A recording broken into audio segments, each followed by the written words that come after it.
peristiwa kebakaran yang menghanguskan satu unit rumah pastori dan satu kantor sekretariat langsung mendapat respon cepat dari berbagai unsur.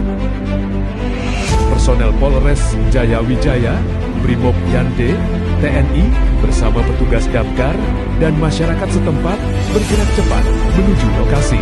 Mereka bahu-membahu melakukan pemadaman, mengamankan area sekitar, serta memastikan keselamatan warga tetap terjaga. Berkat tindakan sigap dan kerjasama yang solid, api berhasil dikendalikan dan tidak meluas ke bangunan lain. Situasi pun kembali kondusif. Sementara proses penanganan lanjutan terus dilakukan oleh pihak terkait. Inilah wujud nyata kolaborasi.